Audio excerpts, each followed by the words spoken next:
నమస్తే అండి. నేను ఈ మధ్య తిరువల్లూరుకి వెళ్ళాను. మాకు తెలిసిన మా బంధువుల అమ్మాయికి సీమంతం చేశారు. అనుకోకుండా తిరువల్లూరులో చాలా ఫేమస్ అయిన గుడి ఒకటి ఉందండి. అంగాల పరమేశ్వరి ఆలయము. ఇది పుట్టూరు అనే ఊరిలో ఉంది. తిరువల్లూరు జిల్లా అండి. చాలా విశేషమైన గుడి. ఇక్కడ పిల్లలు లేని వాళ్ళకి ఇక్కడ వచ్చి అమ్మవారిని మొక్కుకుంటే సంతానం కలుగుతుంది. అట్లాగే ఇక్కడ వచ్చి చాలామంది సీమంతాలు జరుగుతున్నాయి చూడండి. ఎక్కడ చూడలే నేను. చాలా విశేషమైన గుడి. ఈ గుడి చరిత్ర ఏమంటే, నేను గుడిలో అక్కడ గుడి ప్రాంగణంలో బోర్డులో రాసింది నేను చదివాను. ఇక్కడ పూర్వం ఒక రైతు, అతను సిరివంతుడుగా ఉంటూ తన పొలంలో దున్నుచుండేను.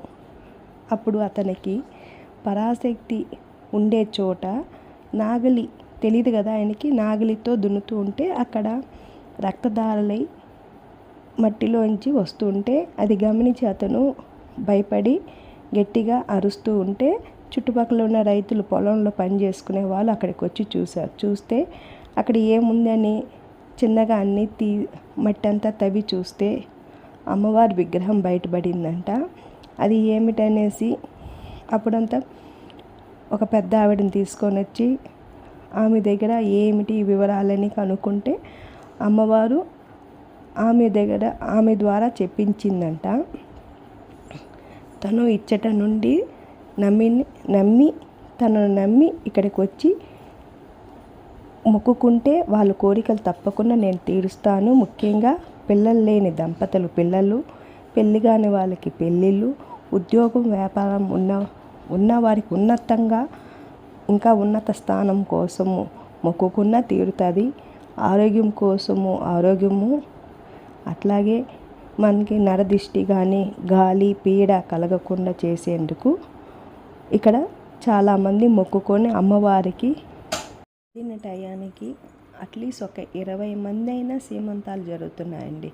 ఎంత చక్కగా నిండుగా గాజులు వేసుకొని అక్కడ వాళ్ళ బంధువర్గాలతో కూర్చొని అందరి దగ్గర కూర్చోబెట్టి నలుగు పెట్టించుకొని చూడండి, భార్యాభర్తలు అందరూ అమ్మవారి దర్శనం చేసుకొని బంధువర్గాలతో భోజనం చేసుకొని. ఇది శుక్రవారం, నేను వెళ్ళిన రోజు శుక్రవారం అండి. చాలా విశేషంగా జరుగుతున్నాయి. ఆ మండపంలో చూడండి ఎన్ని మంది కూర్చోన్నారు. ఇది ఆషాఢ మాసం కాబట్టి వారాహి అమ్మవారి నవరాత్రులు జరుగుతున్నాయి. మాకు అనుకోకుండా ఈ అమ్మవారి దర్శనం కూడా కలిగింది. ఎంత కోలాహలంగా ఉందో, ఎంత నిండుగా ఉందో ఈ ప్రాంగణం. ఇటు సైడ్ సీమంతాలు జరుగుతున్నాయి, అటు సైడ్ బంధువర్గాలతో కూర్చొని ఆహారం తీసుకుంటూ, తర్వాత పిల్లలు కలిగిన వాళ్ళు వచ్చి అమ్మవారికి తులాభారం వేసుకుంటూ. ముఖ్యంగా పిల్లలు లేని వాళ్ళకి చాలా విశేషమైన గుడి అండి అమ్మవారు. లోపల అమ్మవారు ఎంత నిండుగా కలకలలాడుతుంటారో పసుపు కుంకాలతో. ఇది తిరువల్లూరు నుంచి మాకు ఒక 20 మినిట్సే అండి. అక్కడి నుంచి తిరువల్లూరు నుంచి 20 మినిట్సే పట్టింది.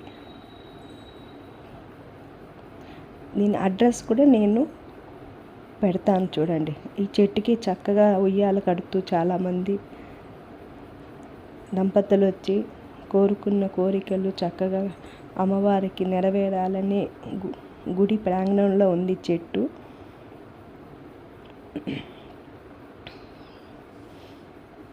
నిండుగా అసలు ఆ రోజు అమ్మవారిని చూసేదానికే మాకు దాదాపు ఒక అరగంట పట్టింది లైన్లో వెళ్ళి, క్యూ లైన్లో.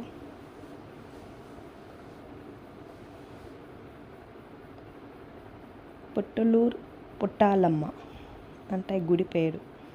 పుట్టలూరు పుట్టాలమ్మ, తిరువల్లూరు, తమిళనాడులో